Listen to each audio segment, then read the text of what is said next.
जी, आपका भी स्वागत है हमारी चर्चा में। आपकी क्या प्रतिक्रिया? आप देखिए, अदालत कह रही है कि अरविंद केजरीवाल निजी हित को ऊपर रख रहे हैं और जनता के हितों के साथ कॉम्प्रोमाइज किया जा रहा है।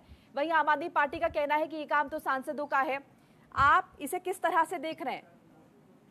जी, आप सभी को नमस्कार। देखिए, कोर्ट ने बिल्कुल ठीक अपनी जगह बिल्कुल ठीक बोला है, क्योंकि देखिए सबसे पहले जब लिकर पॉलिसी की थी तो उन्होंने बैकडोर से उसमें कुछ अमेंडमेंट्स करके और उसमें जैसे कि कुछ कर दिया था जिनको मतलब उससे एक तरह से मान के चलें कि एक्सचेकर जो था स्टेट के मतलब खजाने को एक तरह से मान के चलें कि 150 करोड़ के आसपास 144.6 करोड़ जो था वो सीधा नुकसान हुआ था और बाकी और मतलब मान के चलें तो मतलब 500 करोड़ के आसपास नुकसान आती कहते हैं।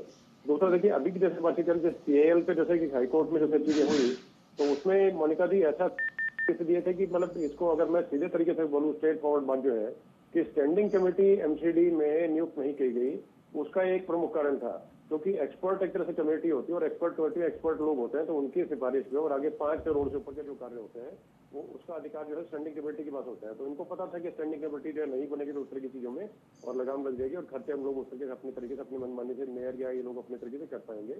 तो सबसे पहला तरीका ये था कि इनको स्टैंडिंग कमेटी बनानी चाहिए। स्टैंडिंग कमेटी बनाने के बाद उनकी सिफारिश पे आगे बच्चों की जो टेक्स्ट बुक दिनेश जी, आपकी आवाज बहुत ठीक से नहीं आ रही है, थोड़ा ऊंचा बोलिए जी।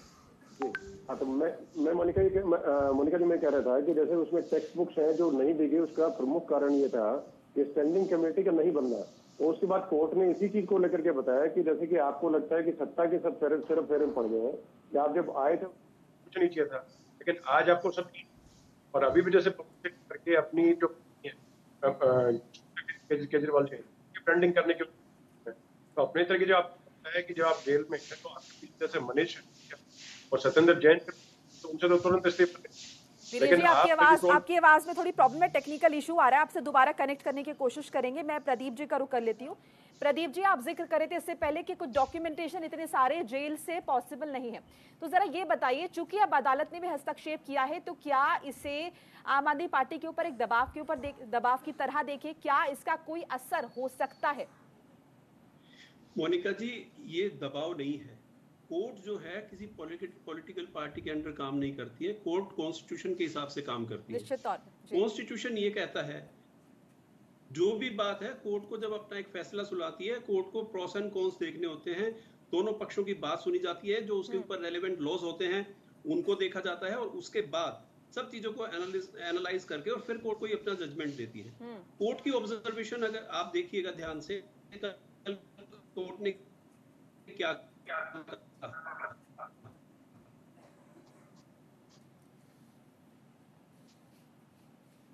प्रदीप जी, आपकी आवाज भी नहीं आ रही हमें।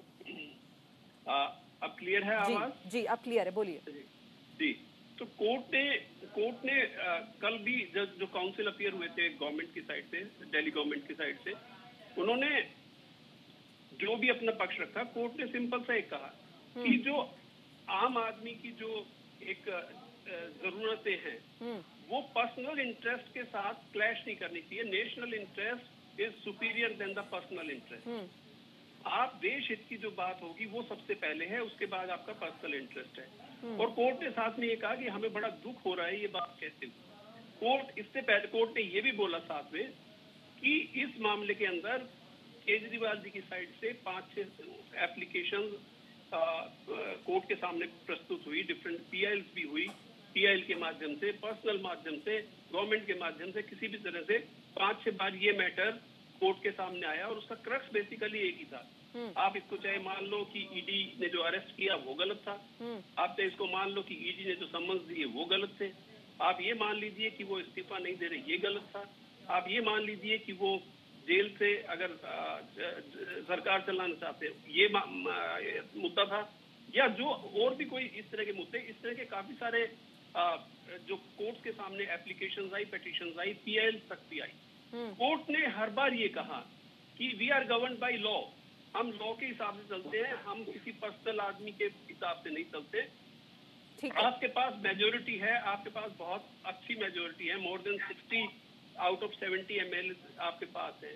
कोर्ट ने कहा कि सरकार को चलानी है, तो आपके पास क्या कोई भी ऐसा व्यक्ति नहीं है कि जो सरकार को सही से चला सके? बिल्कुल, आपके एब्सेंस में सरकार को चला सके। चलिए संजीव जी, देखिए संजीव जी, क्यों ऐसा हो रहा है? क्योंकि अरविंद केजरीवाल तो लगातार जनता के हित की बात करने वाले मुख्यमंत्री रहे हैं और दिल्ली को मॉडल बनाने की बात हमेशा की जाती रही है। अभी भी लगातार जब देखा इमोशनली, जब भी प्रेस कॉन्फ्रेंस हुई है आम आदमी पार्टी की तरफ से, हर बार इस बात को दोहराया गया है कि हम जनता के हित के साथ किसी भी तरह से कोई कॉम्प्रोमाइज नहीं करेंगे।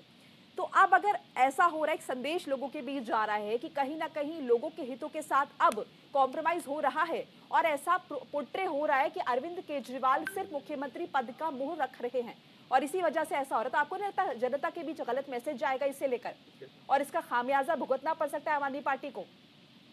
मैडम ऐसा है, अभी मैं डॉक्टर अनिल गुप्ता जी को सुन रहा था, उन्होंने बताया साहब ये बड़े बेशर्म हो गए, इनको शर्म नहीं आई है। मैं आपको बता दूं, कोई लड़ाई जब भी लड़ी जाती है, लड़ाई में नतीजा निकलता है बहुत लड़ने के बाद। आपने देखा होगा आम आदमी पार्टी ने तमाम नए नए आयाम स्थापित किए हैं, तो हम एक लड़ाई लड़ रहे हैं और उससे निकल करके जो एक नई नई चीजें, आप ये देखिए, ये एजुकेशन के लिए जो प्रॉब्लम है कोई आज की तो नहीं आई है, इतने वर्षों से चली आ रही है। इन लोगों ने इससे पहले बनाए, क्या बनाया और क्या किया? 15 वर्ष से तो ये बैठे थे। हम इतनी पुरानी समस्याओं से लड़ रहे हैं, जूझ रहे हैं और हम किसी निष्कर्ष पर पहुंचे भी हैं। तो दिल्ली सरकार के अंदर जो स्कूल आते हैं उनमें आप देख लीजिए, लगभग हमें 10 साल हो गए। आप ये कह रहे हैं कि पहले भी बदहाली की स्थिति थी दिल्ली में, बच्चों को किताबें नहीं मिल रही थी। निरंतर एक सुधार क्या है, निरंतर एक सुधार क्या। और रही बात, ये बार बार कह रहे हो आपको सांसदों से साइन करवा दे, सांसदों से। बीजेपी कह रही है बहुत सारी फाइलें क्लियरेंस के लिए पड़ी हैं, मैं हजारों की तादाद में। 3022 फाइलें अभी मैं सुन रहा था, तो क्या ये भी महीने भर के अंदर जनरेट हो गई है? बताइए, क्या एक महीने के अंदर ये फाइलें जनरेट हो गई है? नहीं, ऐसा नहीं है। ये पिछले काफी समय से ऐसा चला आ रहा है कि ये लोग जो है, जब एक तरफ प्रधानमंत्री महोदय कहते हैं सबका साथ, सबका विकास, सबका सहयोग, अरे आओ मिलकर के दिल्ली को सजाए ना। आप जब कहते हैं आपको लग रहा है कोर्ट की टिप्पणी गलत है, आप ये कहना चाह रहे हैं? मैं कोर्ट की टिप्पणी पे कुछ नहीं कह रहा हूँ, मैं कोर्ट की टिप्पणी में बिल्कुल नहीं। अपनी बात, कोर्ट की टिप्पणी तो जो है वो उनका पूरा हक है। तमाम, अभी आपको बताऊं, सुप्रीम कोर्ट ने दिल्ली सरकार को 8 सालों की लंबी लड़ाई के बाद जो दिया, साहब आप अपने हिसाब से दिल्ली के अधिकारियों का ट्रांसफर, पोस्टिंग ये वो कर सकते, ये मानते नहीं है। इन्होंने जो है रातों रात अध्यादेश किया है।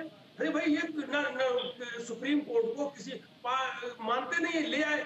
हम उससे भी लड़ाई लड़ाए, हमने वो भी एक रखी है, वो एक अलग का मसला है। लेकिन हम अपनी शक्ति की, पूरी ताकत की, पूरी क्षमता से काम कर रहे हैं और रोज उत्पन्न हो रहे हैं, दिक्कतें आ रही है। हम उन, आप कोई भी लड़ाई आप लीजिए, अरे जैसे कि आजादी की लड़ाई लड़ी थी और हम लोगों ने सफलता पाई थी, आज उसी प्रकार से हमें दूसरी लड़ाई लड़नी पड़ रही है। लोग बजाय सहयोग करने